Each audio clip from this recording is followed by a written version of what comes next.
en ese tiempo en Acapulco había dos líneas, la Flecha Roja y la Estrella de Oro. Y claro, tomaban la Flecha Roja porque era más barata, pero no necesariamente por eso, porque tenían un lema, y actualmente lo sigue teniendo la Flecha Roja: primero muertos que tarde. ¡Ay, no! ¡No!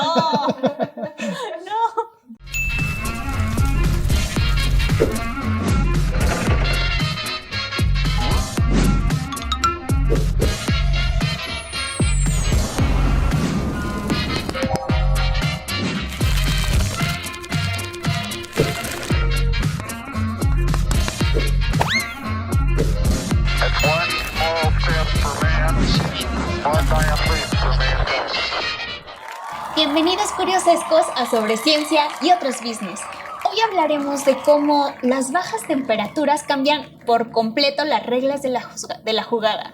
Vamos a hablar de materiales que trabajan sin pérdidas energéticas y aparte levitan sobre imanes. Pues sí, estamos hablando de la superconductividad. Pero más allá de hablar del fenómeno, me gustaría hablar de la persona detrás de la ciencia. Hoy nos acompaña el doctor Roberto Escudero Verat, quien es investigador emérito del Instituto de Investigaciones en Materiales de la UNAM, Premio Nacional de Ciencias y aparte es una de las personas más icónicas en el ámbito de semiconductores en México. Tiene más de 5 décadas de física experimental y ha trabajado entre átomos, campos magnéticos y temperaturas muy cercanas al cero absoluto. Así que, bienvenido, Roberto. ¿Cómo estás? Muchas gracias. Muy bien, estoy bien. Que bueno, antes de hablar de superconductividad y esas cosas, eres emérito. Sí. Eso habla de todo lo que has transcurrido en la ciencia, aparte Premio Nacional. Pero creo que antes de estos grandes títulos, que son mucho para un científico, me gustaría hablar de ese niño que inició, de ese niño que seguramente fue un curioso. ¿Dónde creciste? ¿Cómo eras de niño? ¿Qué te apasionaba? Platícame un poquito de tu historia. Bueno, sí. Muchas gracias por esta presentación y por la invitación. Un placer. Déjenme decirles, yo tengo 82 años actualmente. Nací en 1943 y nací en Chihuahua, en una ciudad que en ese tiempo era muy pequeña, Parral, Chihuahua. Okay. Eran del orden de 30,000 habitantes. Ahí nací. Soy el primer hijo de mi madre. Tengo 3 hermanos. 1, 2, 3, sí. Y bueno, pues, como todo niño, le llama la atención algunas cosas. Mis padres no tenían una gran educación, estudiaron solamente primaria en Parral. Okay. Mi mamá era muy guapa. Fue reina del carnaval de Parral, muy guapa. Y mi padre era un tipo común y corriente, no tonto, medianamente inteligente, que le gustaba hacer cosas. En fin, yo nací en 1943, y tuve un problema, bueno, no problema, tuve algunas contradicciones con mi familia. La familia de mi esposa, de mi madre, era increíblemente católica, ¿no? Y en cambio la familia de mi abuelo, Escudero, eran metodistas. Okay. Entonces era una especie de contradicción entre un niño y mi abuela, pues me llevaba en Parral a la iglesia San José, se llama, que está en la plaza principal de Parral. Y entonces me llevaban los domingos. Se me hacía aburrido, no entendía nada. Y el cura ni siquiera veía a los feligreses, veía al centro, a la parte principal del santuario, de la iglesia, y hablaba latín. Y estaba lleno de ídolos y cosas por el estilo, como son todas las iglesias católicas, ¿no? Entonces, bueno, nos llevaba ahí mi abuela, y mi abuelo, Pablo Efraín Escudero, me llevaba a la iglesia metodista, que está en Parral también. Y esa iglesia me gustaba más porque era mucho más pequeña. Ya ven, la religión católica es predominante en este Sí. país o en el mundo. Y en Parral pues había solamente una iglesia metodista. Y me pareció interesante porque no había ningún ídolo en la iglesia, Nada. solamente había una cruz en el frente, ¿no? Y después de eso se llama el servicio. Ujú. Sí, en el servicio comenzaba a las 12 y después a la media hora varios niños y niñas nos llevaban al jardín de la parte de atrás de la iglesia. Y era muy divertido porque nos contaban historias de la religión judía o de las religiones judías, ¿no? Pero era interesante y después de eso nos llevaban otra vez al servicio y ya nos despedían, etcétera, etcétera. Era muy interesante. Esa fue la primera vez que comencé a darme cuenta de los cambios en las religiones.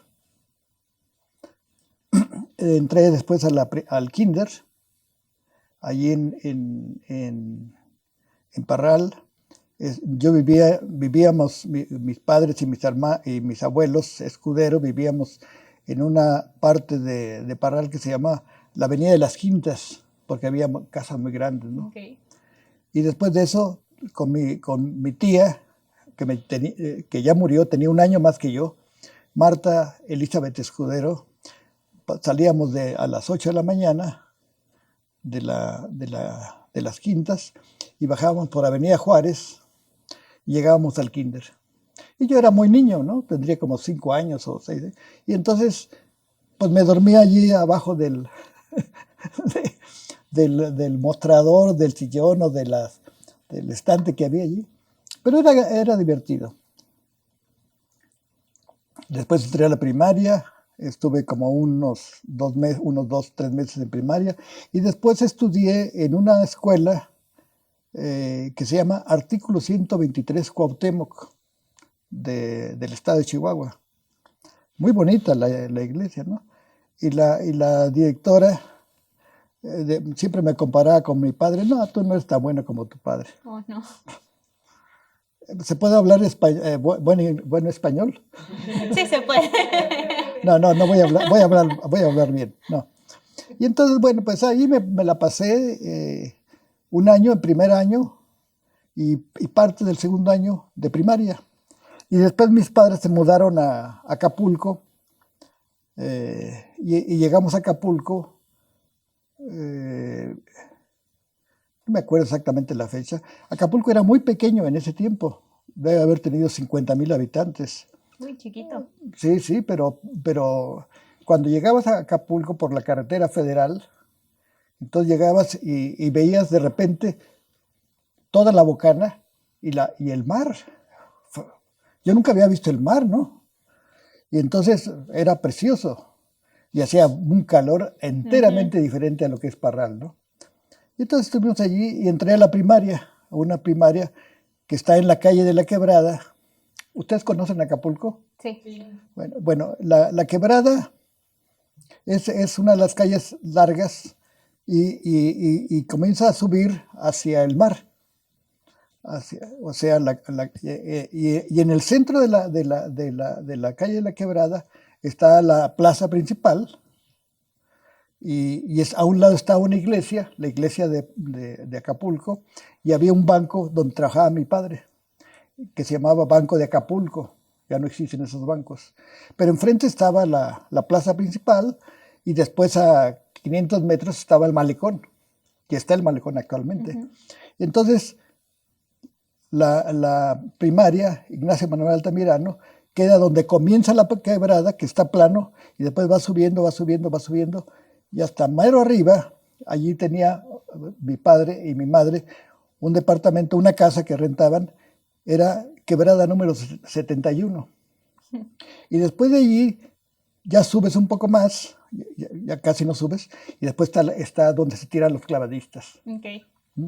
Entonces, por supuesto, yo no había conocido el mar ni nada, pero pero me encantó, ¿no? Y aprendí a nadar rápidamente. Les puedo contar una historia de una canción de Amor Eterno. ¿Cómo se llama? Es el que hizo la canción de... Juan Gabriel. Juan Gabriel. Pero no se la voy a contar ahora. No, pero sí se la voy a contar. Miren, cuando salía del Altamirano, salíamos como a las 12 del día. Entonces yo me iba a mi casa y entonces me ponía un short y me iba a la quebrada. Y en la quebrada está la plancha principal de la quebrada, y a un lado está el lugar, al lado derecho, viendo hacia el mar, está el lugar donde se tiran los clavadistas. Y al otro lado hay un pequeño pasillo más angosto, pero más hondo. Entonces conocí a un clavadista que me dice, pues parece que tienes facilidades para tirarte de clavados, ¿no? Si puedes, te puedo enseñar a que te tires los clavados. Eso no me llamaba la atención, ¿no? Y sobre todo me daba miedo el mar, ¿eh? Okay. Y había cosas interesantes. Y había muchas cosas, y había peces grandotes, tintoreras y tiburones por ahí cerca, ¿no? Wow. Pero me daba miedo. Pero entonces ese tipo, que era un clavadista, parece que muy guapo, 25 años debe haber tenido, le decían el Chupetas. Que si ustedes van al Mirador, ese hotel era era de los únicos hoteles que había en Acapulco, que está en la quebrada, el Hotel Mirador. Sí, se acuerda. El dueño era un señor que se llamaba Don Carlos Barnard. Y entonces, si van allí, llegan a la parte de donde está arriba donde comienza el declive de la quebrada, y entonces pueden bajar los escalones, etcétera, etcétera, y pueden ver a esa altura, donde tiran los clavadistas, que primero debe llegar la ola para que se puedan tirar los clavadistas, ¿no? Pero cuando subes otra vez, hay bajando un poco, hay una especie de lugar plano en donde hay una lancha, y entonces ves ahí un velero pequeño, y ves allí a todos los artistas de Hollywood. En ese tiempo, Acapulco era el lugar preferible para la gente, los artistas de Hollywood. Entonces pueden ver ¿cómo se llama? A Tarzán, a todos, ¿no? Era la época dorada de Acapulco. Era la época dorada de Acapulco, ¿no? Inclusive en una ocasión, ¿cómo se llama el rey? Elvis. Elvis Presley. Exactamente, el rey, ¿no? Fue a cantar allí y cantó allí en la quebrada, ¿no? Entonces, bueno, ya después de eso estuve allí un tiempo. Después entré a la primaria, entré a la secundaria. ¿Ahí mismo en Acapulco? Allí en Acapulco, en la secundaria federal, número 3. Y el director, el profesor de sexto año A, había sexto año A y sexto año B. Sexto año A era para hombres y sexto año B para mujeres. A mí me gustaba más el sexto año B. Claro. Pero bueno, y bueno, entré a la secundaria, a primaria, a la secundaria, y cuando estaba en cuarto año, en la primaria, en Altamirano, nos pedían los cuadernos y los libros que íbamos a llevar. No había libro de texto todavía, ¿no? Y entonces en cuarto año nos pedían los libros de texto y los cuadernos. Y nos pedían como 20 cuadernos y todo, que siempre cuando terminabas el curso llenaba 2 hojas, ¿no?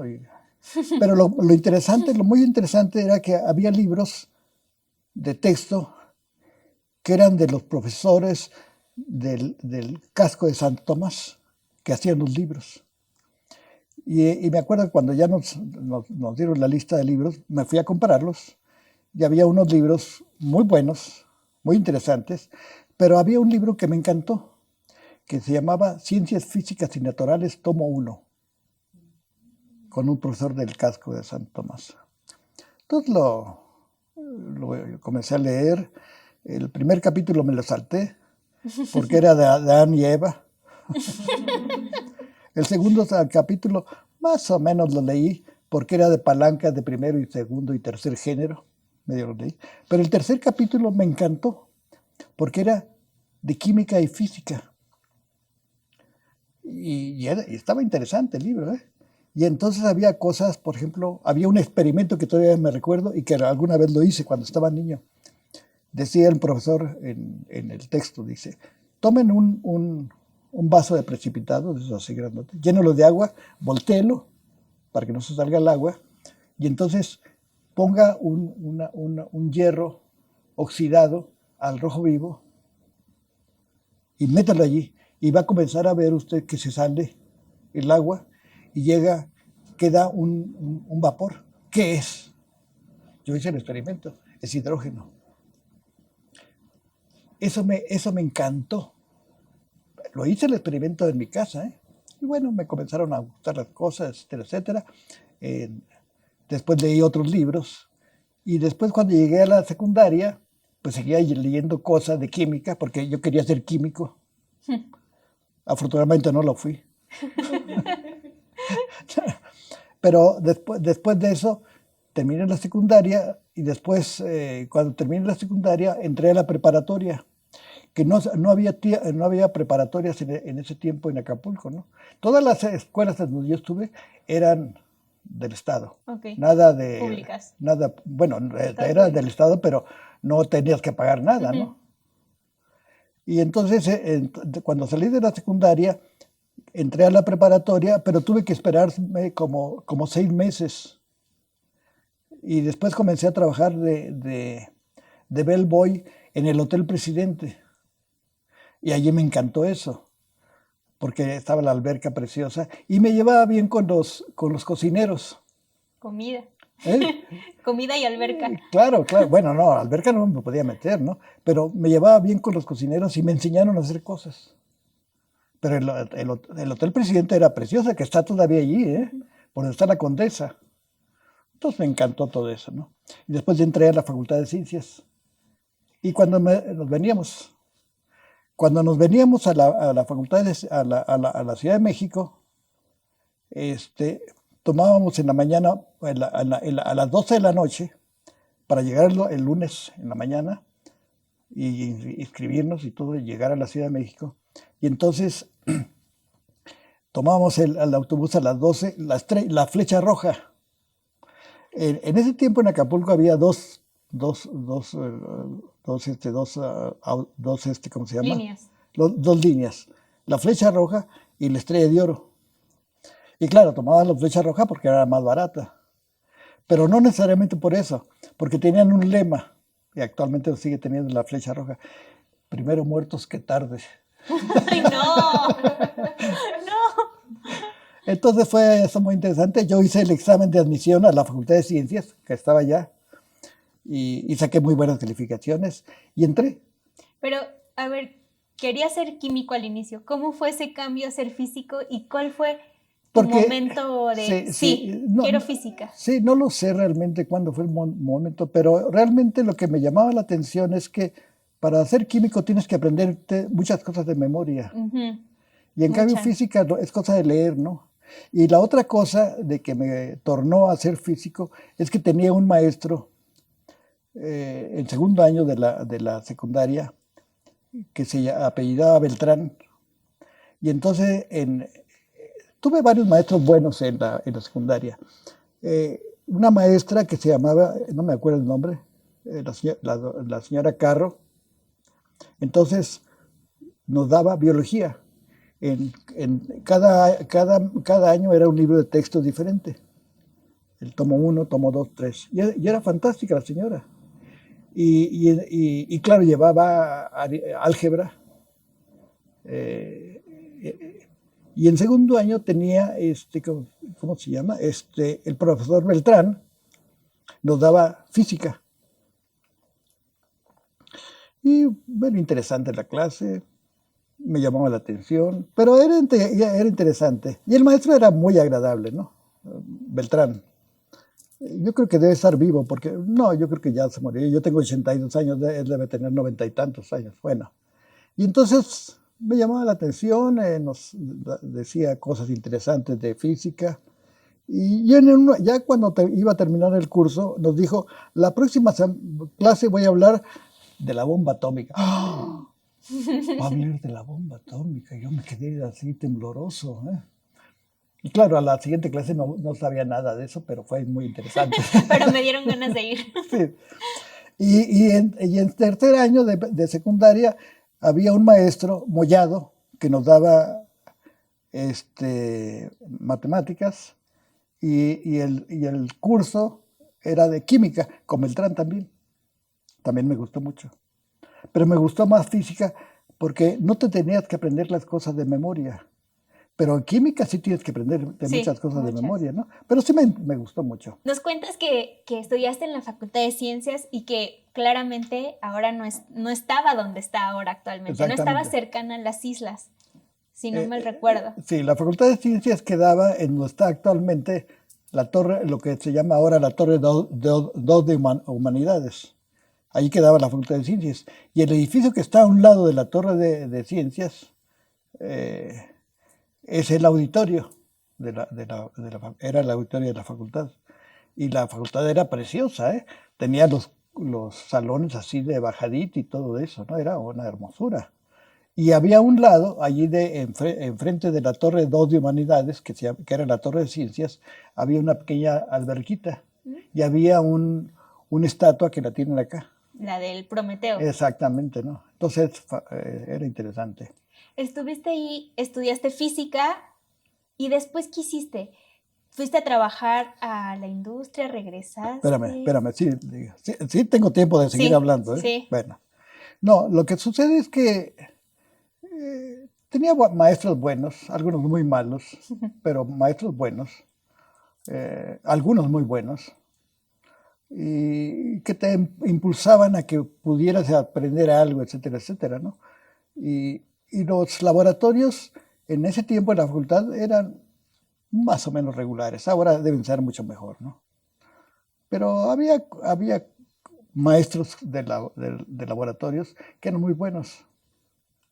Entonces nos la pasamos bien, hacíamos experimentos con transistores que en ese tiempo tenían poco de haber sido inventados, ¿no? Entonces hacíamos cosas de esa naturaleza y era muy interesante, muy interesante. Y había un laboratorio, un lugar de taller, ¿no? También, donde hacíamos cosas de carpintería, ¿no? Pero los profesores eran algunos muy buenos. Entonces yo entré en 63 a la Facultad de Ciencias y terminé en 67. Y cuando terminé en 67 nunca fui un alumno muy aplicado, era más o menos burro. Pero me gustaba la idea. Y entonces en 1967 comencé a hacer la tesis de licenciatura. Y comencé a hacer la tesis en el primer piso de la Torre de Ciencias, donde estaba un profesor que se llamaba Daniel Malacara, que era muy bueno, chaparrito, pero era muy bueno, muy bueno. Y entonces nos enseñó a hacer láseres de helio neón. Y sobre todo, en una ocasión, estando en ese curso, invitó a un agente de Estados Unidos para que hiciera un holograma allí, en la noche, en la parte del segundo piso, ¿no? Entonces hicimos un holograma y a mí eso ¿Han visto un holograma? Sí, ahora sí. Yo hice muchos hologramas, pero muchos hologramas, y aprendí a hacerlos.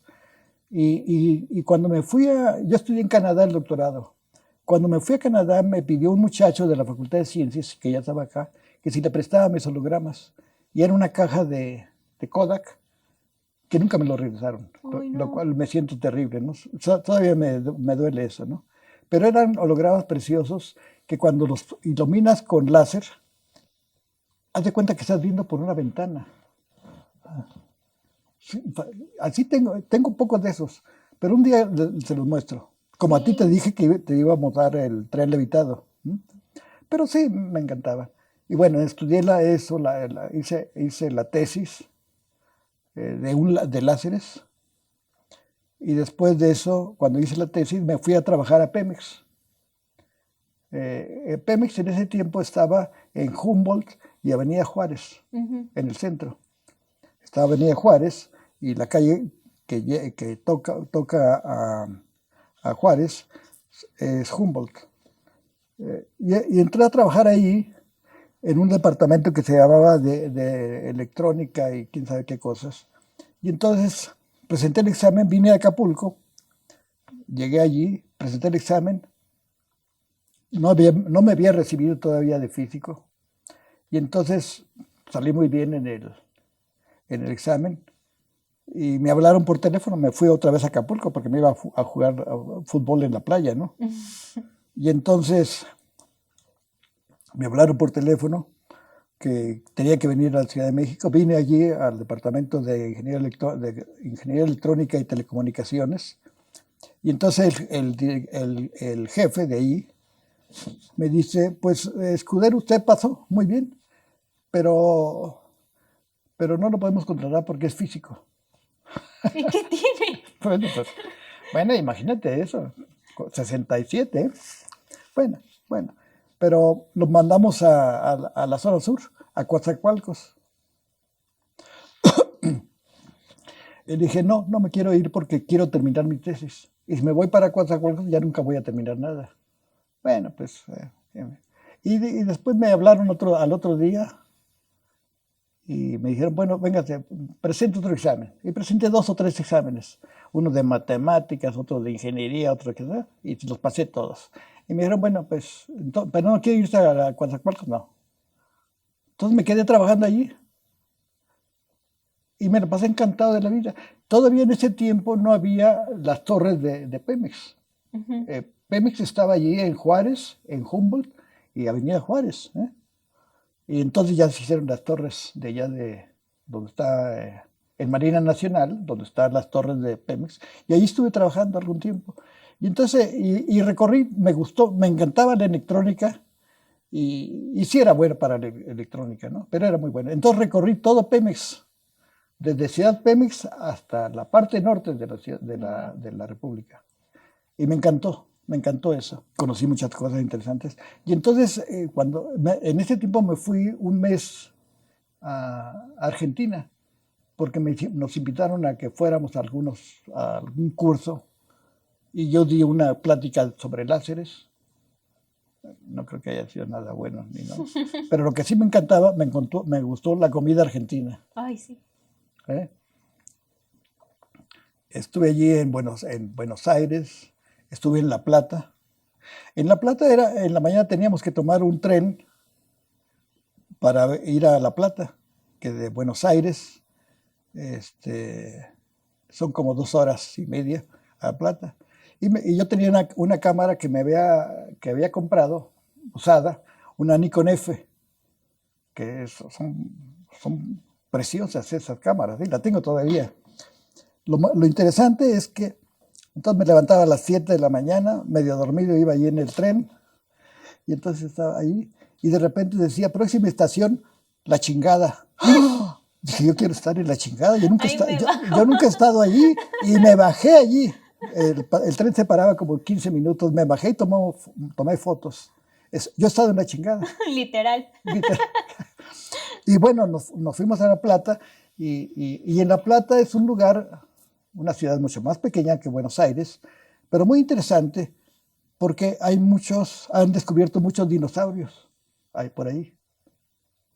Y entonces, bueno, pues estuve allí, la comida era fantástica, etcétera, etcétera, y regresé al otro día, fui 2 o 3 veces allá, pero tomé la foto de La Chingada. Y después de eso ya regresé a la Ciudad de México, y entonces el jefe del departamento, que no era gerencia, era departamento, me dijo, pues ya que es el Escudero, y le vamos a dar un contrato, me dieron un contrato realmente bueno.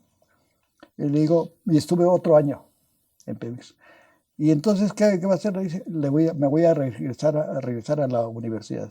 Quiero ser científico, que no lo he podido ser, pero quiero ser científico. Y entonces llegué a lo que se llamaba el Centro de Materiales, ahora se llama Instituto de Investigación de Materiales, y eso quedaba en el 8º y 9º piso de la Torre de Ciencias. Wow. Entonces comencé ahí, y en ese tiempo el director me dice, ¿por qué no se queda Escudero? Y le doy una plaza de investigador asociado A, que ya no existen esas plazas. Entonces estuve trabajando unos 3, 4 años. Comencé a hacer láseres allí, hologramas.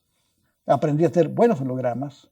Y me da mucha tristeza porque los presté a una persona y nunca me los regresó, pero eran preciosos, bien hechos. Entonces estuve allí y entonces terminé mi tesis de licenciatura el 3 de diciembre de 1990. Y después otra persona me dice, pues quédate aquí, ya deja de hacerte güey allí. Y entonces hice la maestría. Okay. Con un tipo que había llegado de Estados Unidos, que no era muy bueno. Hice la maestría y después de eso, en 1980, en marzo de 1980, me amaestré, nomás para que vean que no soy tan, iba a decir alguna cosa en español, en mexicano, pero no voy a ser tan estúpido. Pero mi tesis de maestría, los sinodales dijeron, esta no es una tesis de maestría, es una tesis de doctorado. Ándale. Sí. Y bueno, entonces en marzo de 1980 ya me amaestré. Yo nunca tuve ninguna beca de la universidad ni de este país, nunca. Y entonces me fui a Canadá, compré el boleto y me llevé $10,000 en la bolsa de mi cuenta. Y llegué al aeropuerto de Toronto, Canadá. Llegué como a las 7 de la noche, o 6 de la tarde. Y entonces un chofer me dice, ¿a dónde vas? Pues voy a Waterloo. Ah, dice, yo también voy para allá. Yo nunca he sido bueno para las idiomas, vean. Pero estudié en Acapulco, estudié un poquito de italiano, Okay. un poco de alemán con una maestra, y un poco de inglés, un poco de francés. Y nunca he sido bueno para eso, porque tengo mal oído. Okay. Pero entonces cuando me fui a Canadá me encontré a esta persona que era un chofer de una limusina. Entonces me llevó a Waterloo. El visa en Toronto me dice, usted dice que aquí trae $10,000. ¿Están depositados? Le digo, no, los traigo aquí en la bolsa. Dice, ese es un delito, Ese es un delito. Tiene que decirlo si los trae. Pero no sabía. Le digo, bueno, tenga cuidado con eso. Y entonces ya llegué a Waterloo. Yo quería en ese tiempo estudiar superconductividad. Mi tesis estaba relacionada con cosas de superconductividad y cosas relacionadas con tunelaje electrónico. Ahorita les explico lo que es tunelaje electrónico. Y entonces, bueno, ya llegué allí, llegamos como a las 7:30 de la noche con el muchacho y llegamos al Grand Club, que estaba en el centro de la universidad. La universidad en ese tiempo era relativamente pequeña, pero muy bonita. Actualmente la Universidad de Waterloo yo creo que es la más importante de Canadá. Nomás para que vean esto. Entre su planta académica, la Universidad de Waterloo tiene 7 premios Nobel. Wow. Entonces allí llegué, me tomé 2 o 3 cervezas. Era en la noche, ¿no? Y ya me encontré una persona platicando con él, con el muchacho que era el chofer, me dice, ¿y dónde te vas a quedar? Me dijo la persona esa. Le digo, pues voy a conseguir un hotel ahorita. Dice, no, quédate en mi departamento de los estudiantes, que quedan cerca de allí de la universidad. Entonces me quedé allí. Esta persona estudiaba idiomas, alemán. Ok. Pero era muy agradable. Y cuando llegué en el sofá me había tendido la cama, imagínense, ¿no? Y al otro día en la mañana, cuando me levanté, él ya se había ido a la universidad, y entonces me encontré que me había hecho mi desayuno, ¿no? Ay, qué lindo. Sí, una gente increíble. Entonces ya tomé mi maleta y me fui a la universidad, al departamento de física, en la Universidad de Waterloo. Porque yo había leído artículos de un profesor que en ese tiempo hacía superconductividad, que se llama James Leslie. A lo mejor ya no vive. James Leslie. Entonces llegué, ya me dijeron que me esperara, que iba a llegar James para hablar con él. Mi inglés siempre ha sido mi inglés, pero mi español no. Mi español es muy mexicano. Y estudié francés también, y inglés, y bueno, el doctorado lo hice en inglés, ¿no? Sí. Por supuesto. Pero bueno, y entonces ya llegó James Leslie y me dice, pues mira Roberto, yo no hago ya superconductividad, hago ahora celdas solares. ¿Te interesaría eso? Le digo, pues no realmente, ¿no? Pero hay un profesor que sigue haciendo superconductividad. Entonces me enseñó su laboratorio, tenía un laboratorio enorme, y no me quedé en eso. Y me fui con mi profesor, que se llama H.J.T. Smith, John Smith, H.J.T. Smith. Y entonces ya llegó John, y entonces me dijo que quería hacer, y se fue a su oficina y me dio 5 artículos, 1, 2, 3, 4, 5, dice, esto me interesa, agarre lo que te interesa. Digo, pues agárrelos todos. Pero fue una persona maravillosa para mí, maravillosa. Este señor, ya les digo, yo nunca tuve una beca de México. Este señor me pagó la inscripción y la colegiatura en Waterloo, que era carísima, con su grant que tenía de allí de Canadá. Por 5 años, estuve 5 años trabajando. Wow. Marzo, 80, 81, 82, 83, 84. Y en septiembre de 1984 me doctoré. Y para que vean que soy mexicano, ¿qué fecha escogerían ustedes de septiembre de 1984? El 15. El 15 de septiembre me doctoré. Wow. El grito. No, porque estaba borracho. Se me pasó. No, pero sí. Pero este señor me pasó toda la colegiatura por 5 años. Y solo así, sin... Sí. Wow. Nunca tuve dinero, pero me la pasé encantado de la vida, ¿no? Encantado de la vida, ¿no? Y John, ya no he sabido de él, pero era increíble conmigo, ¿no? Y me invitaba de vez en cuando a su casa a su casa de allí de Waterloo, y comíamos. Y hacía la mujer la comida y era increíble, ¿no? Y después íbamos al Crowd Club allí en Waterloo y también, ¿no?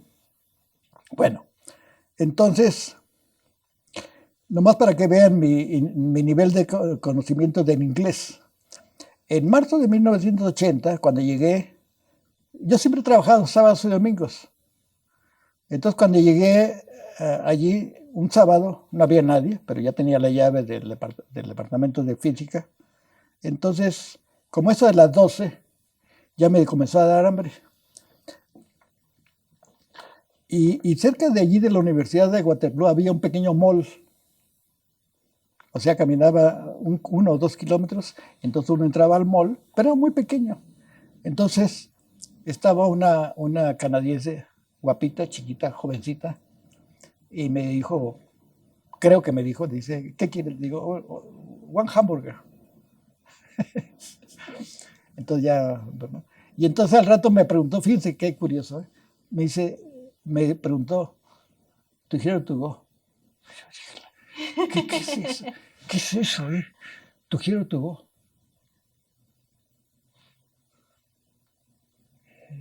Y me quedé viendo así, y me dijo, ¿to here or to go? Y le dije, with everything. Y bueno, me dio una bolsa y ya me fui al laboratorio a comérmela. No, pero me la pasé encantada la vida. Y allí en Canadá trabajé más que los chinos. más que los chinos. Cuando regresas de Canadá, ¿ya seguías teniendo tu plaza aquí? No, porque en 81 el director del Centro de Materiales era un tipo que está en el Instituto de Física.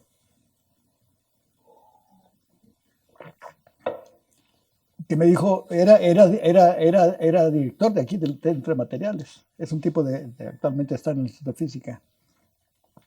Y me mandó una carta diciéndome que ya tenía que renunciar porque cuando me fui a hacer el doctorado, me fui con mi año sabático. No, pues ya había pasado 5 años.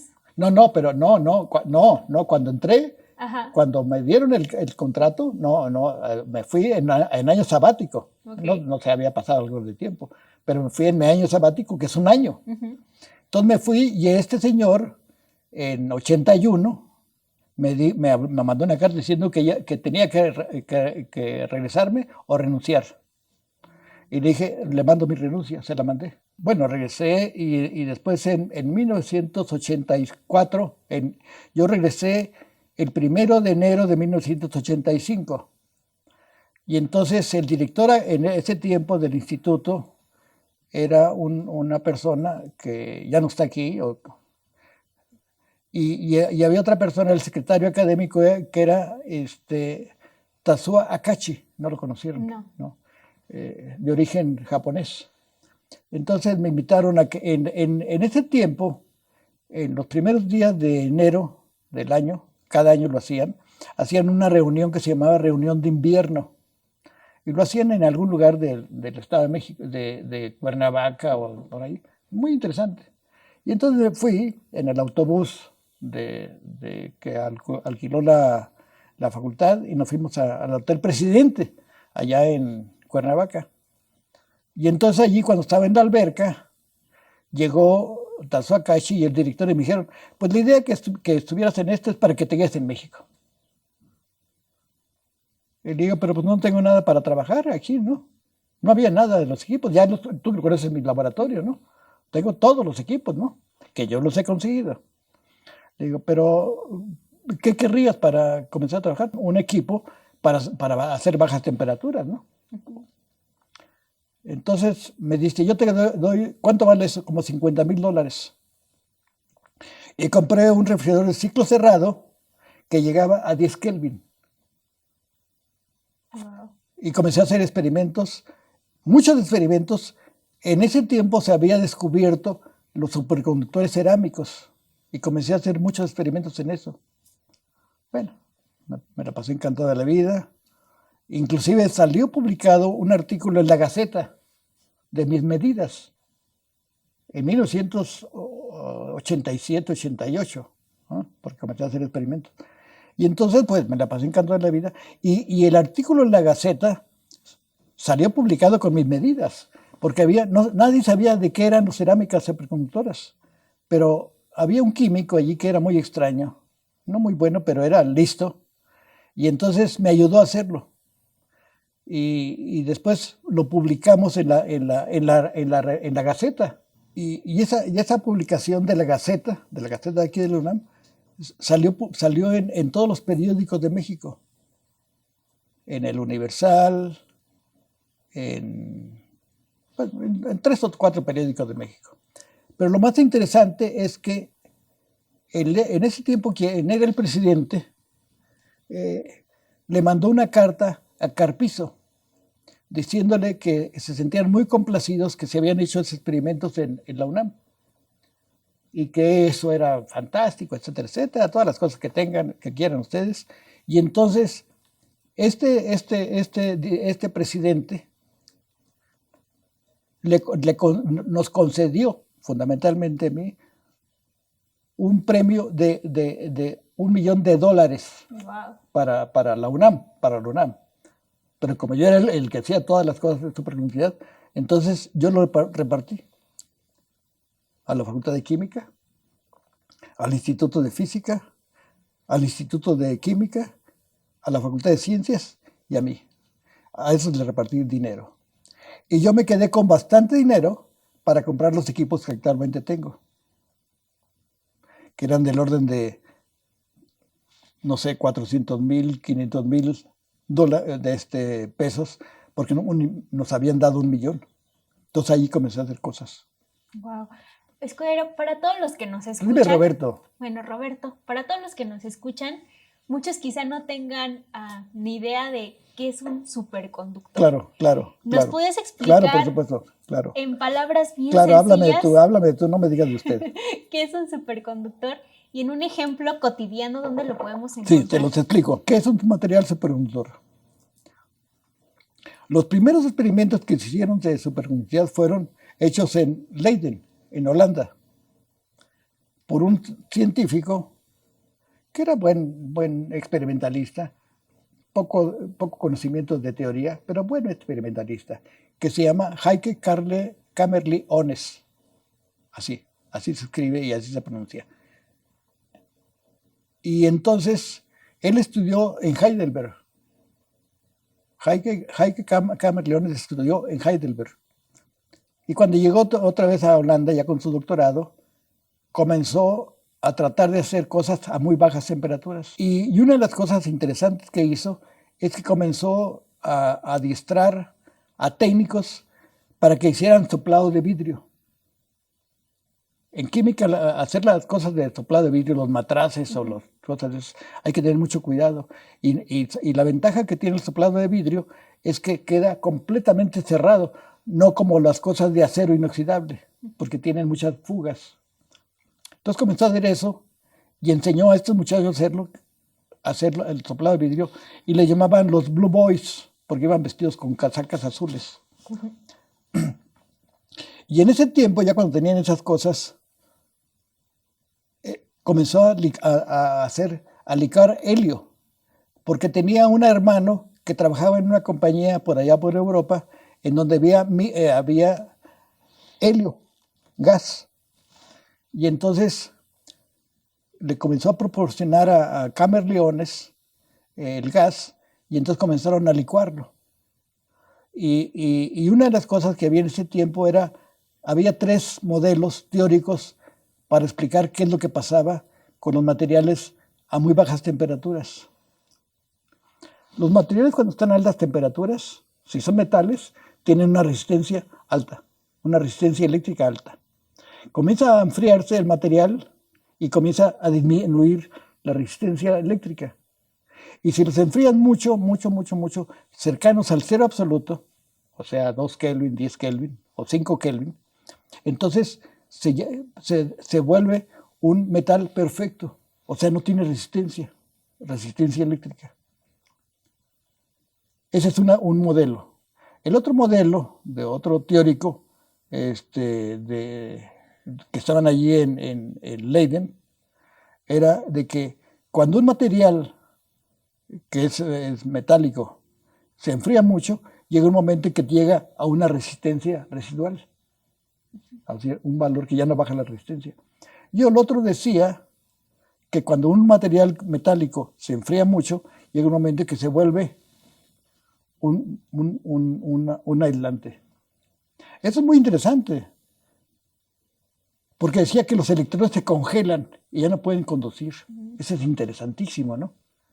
Pero bueno, Kamerlingh Onnes comenzó a hacer los experimentos, y en base a esos modelos teóricos, pensó que lo que sería interesante es para tener menos complicaciones en los estudios, usar mercurio. El mercurio es como un líquido, pero se puede purificar muy bien. Se puede purificar muy bien que si uno le pasa la mano, se quitan las impurezas del óxido de mercurio. Entonces los primeros experimentos que hizo fue usar mercurio.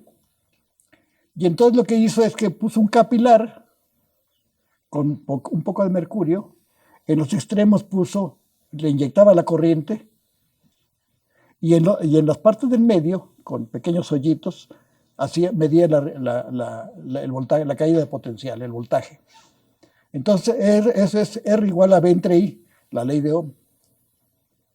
Y entonces, Kamerlingh Onnes encontró que cuando se hacía ese experimento con mercurio muy limpio, la resistencia como a 4.2 Kelvin desaparecía. Y entonces no había muchos instrumentos muy precisos en ese tiempo, pero Camerlíon se encontró que sí, que aparentemente o que probablemente la resistencia eléctrica fuera cero. Wow. Ese fue el experimento. Camerlíon lo logró hacer. En Inglaterra en ese tiempo había un científico que era muy bueno dando conferencias en Inglaterra y que nunca pudo licuar helio porque usaba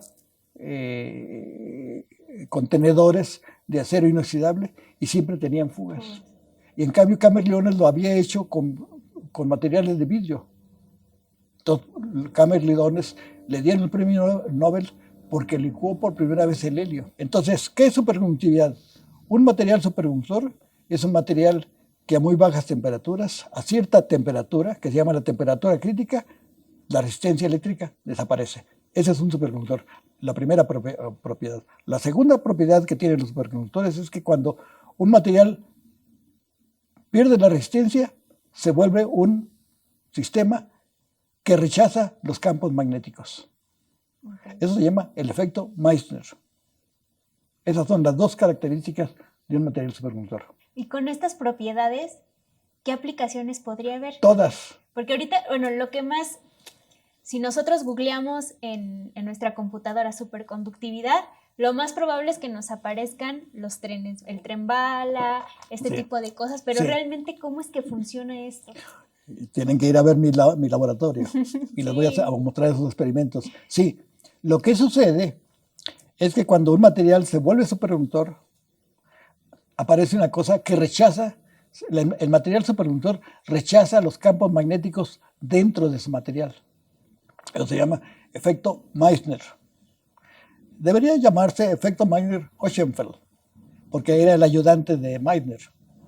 Pero bueno, se lo dieron, el nombre se lo dieron Meissner, pero se debería llamar efecto Meissner-Ochsenfeld.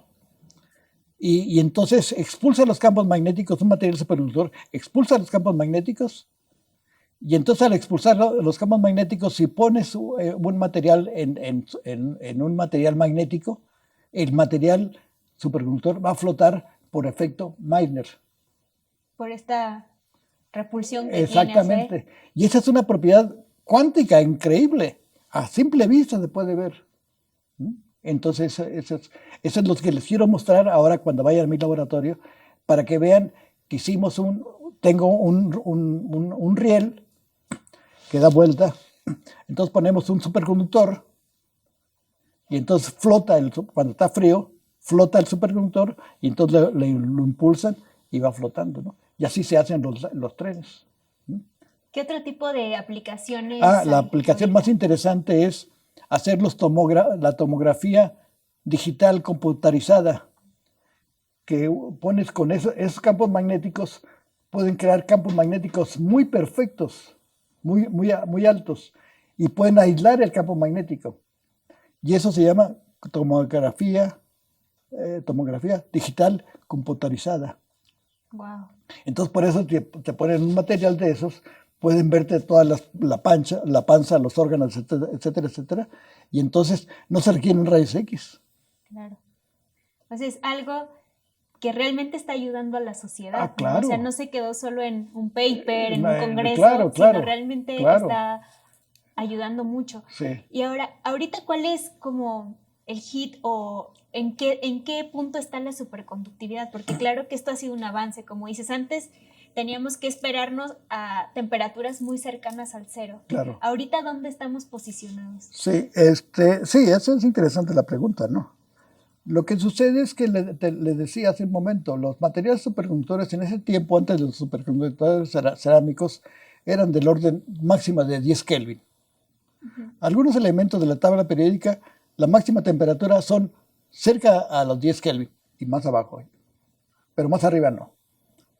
Lo que pasa es que en 1987, 88, algo así, como hubo esos experimentos que hicieron un suizo y un alemán en Suiza. El alemán era un estudiante del profesor. Entonces hicieron los experimentos sin saber gran cosa y encontraron que una cerámica que tenía itrio, bario, cobre y oxígeno, perdía la resistencia eléctrica.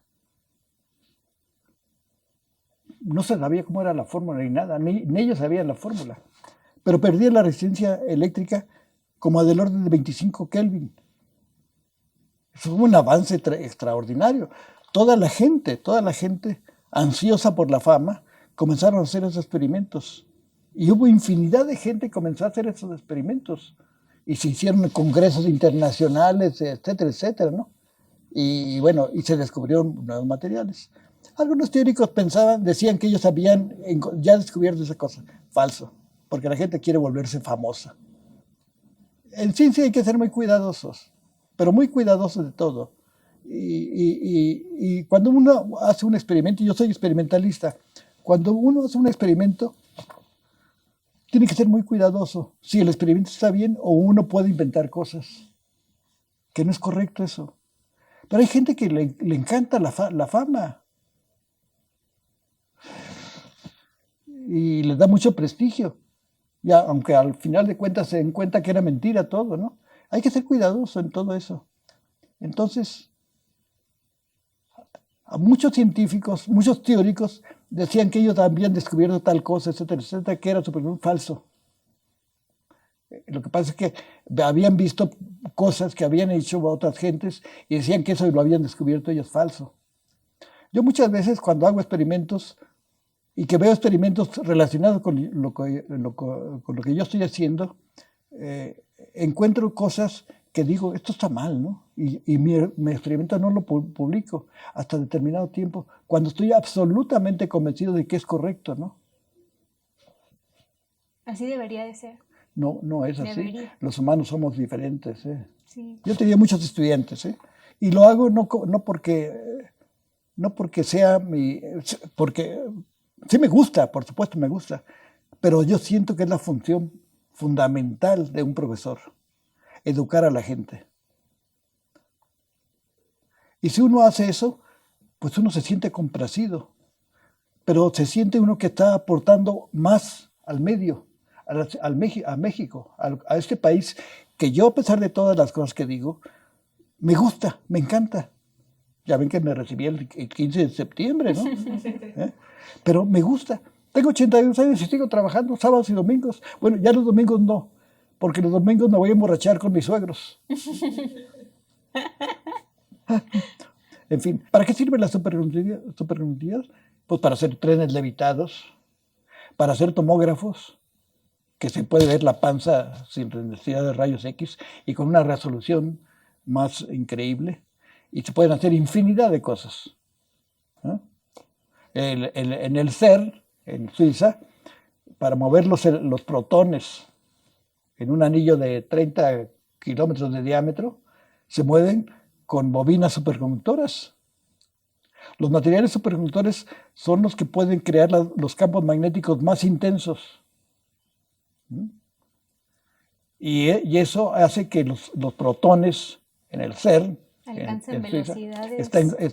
¿Perdón? Sí, alcanzan velocidades muy altas. Bueno, cerca de la velocidad de la luz, 90 y tantos % de la velocidad de la luz, ¿no? Y entonces eso es una cosa interesante. Y después se hacen chocar los protones con otros electrones o con lo que sea, y se pueden obtener muchas cosas interesantes, partículas que se han descubierto gracias a estos grandes aceleradores, ¿no? Y eso ha impulsado mucho a la ciencia, ¿no?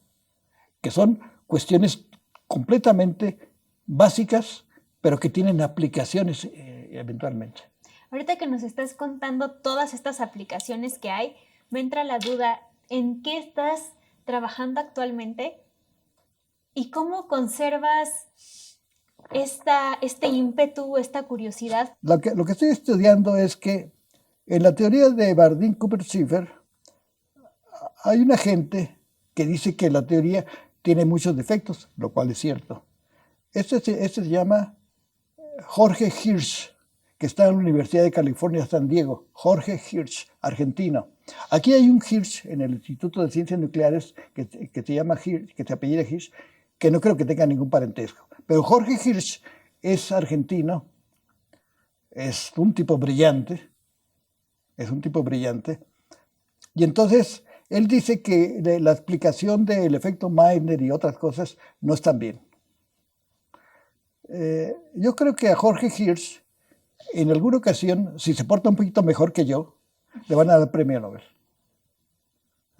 El tipo es brillante. Yo soy normal, yo no soy brillante.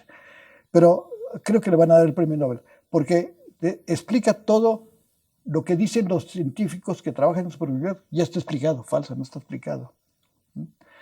Entre una de las cosas, uno de los conceptos importantes en la teoría de Bardeen-Kupert-Schiffer es el efecto isotópico. El efecto isotópico es una cuestión matemática que tiene que ver con que la temperatura crítica, para explicar que lo que es el efecto isotópico, es que dices algo entre una raíz cuadrada de la masa del material. Eso se llama efecto isotópico. Está en la teoría de BCS, Bardeen-Kupert-Schiffer. Entonces dicen que si la masa del material es más grande, que está abajo, entonces la temperatura crítica va a ser más pequeña. Y eso se llama el efecto isotópico real. Y hace como 10 años se hicieron otros experimentos que decían que hay un efecto isotópico inverso, lo cual yo creo que están equivocados, pero no he podido hacer los experimentos y algunas veces voy a tenerlo y lo voy a hacer. Eso es interesante. Y eso te sirve para saber cómo funciona la naturaleza. La parte fundamental cuando uno hace ciencia, física, química o cualquier otra cosa es cómo funciona la naturaleza. Esa es la parte fundamental. Y la otra parte, que es extraordinariamente importante, es educar a la gente. Definitivamente. Esa es la parte más importante. Ya estamos por cerrar este episodio, claro. Entonces me gustaría mucho todo tu conocimiento, todo lo que has vivido, estas experiencias que has tenido. ¿Qué le podrías decir a alguien que apenas está empezando, que está a lo mejor a punto de inscribirse a física, o alguien que ya está estudiando física o alguna ciencia? Sí, eso es interesante tu pregunta. Lo que sucede es que las cosas en el crecimiento de la vida van cambiando con el tiempo. Y todo tiene que ver con la familia, con los padres. Porque los padres son los impulsores primarios de la educación de los hijos. Y eso es muy importante. Pero la otra cosa muy importante es el nivel de creencia en las cosas, o el nivel de lo inquisitivo que fueras para hacer las cosas. Hace muchos años, yo fui a Nueva York y estaba haciendo algunas cosas con otro amigo. Y entonces me salí estaba en un hotel cerca en Manhattan, en el centro de la ciudad, y estaba un hotel así barato, cerca de las Naciones Unidas. Entonces me fui caminando por allí, porque siempre a mí me gustaba mucho la música. Lo que pasa es que tengo muy mal oído, entonces por eso no puedo hacer música. Pero yo estudié 10 años guitarra, clásica.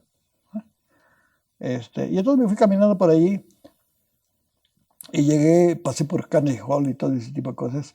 Y entonces vi en la calle un tipo que estaba tocando el violín.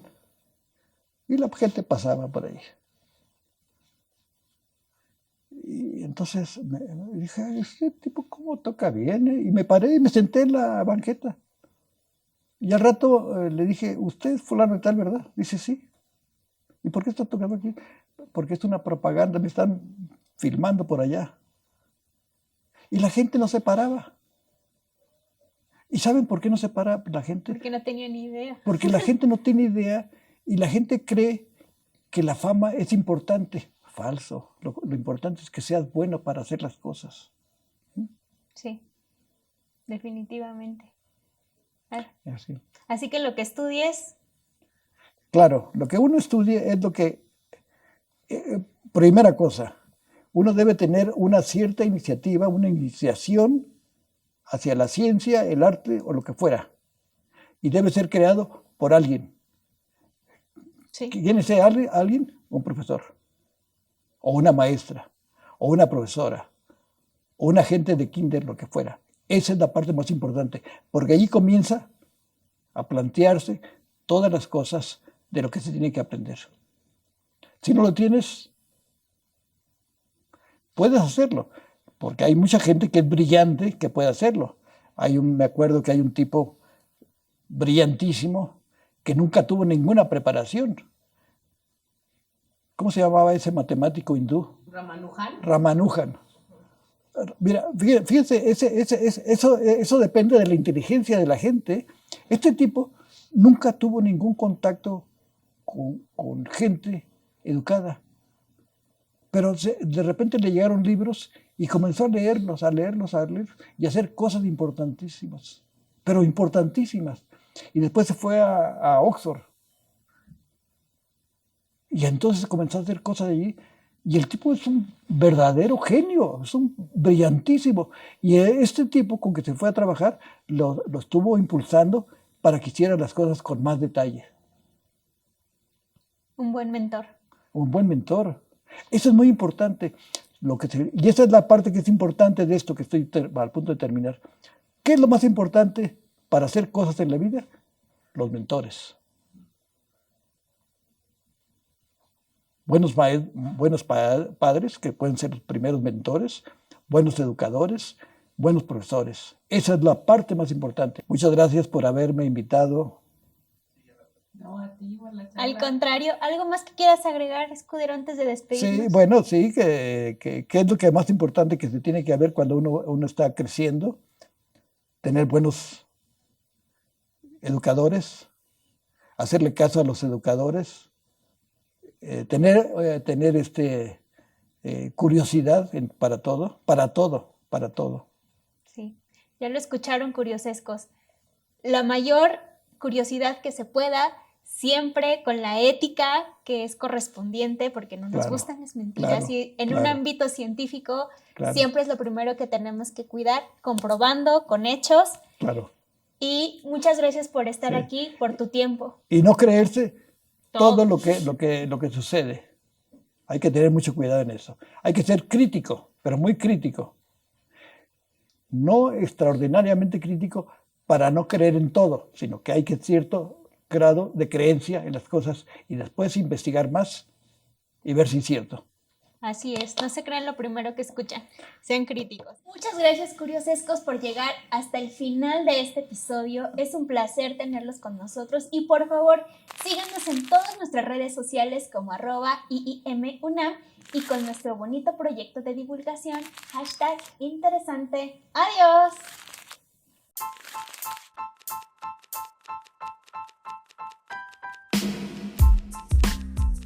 Esto fue sobre ciencia y otros business.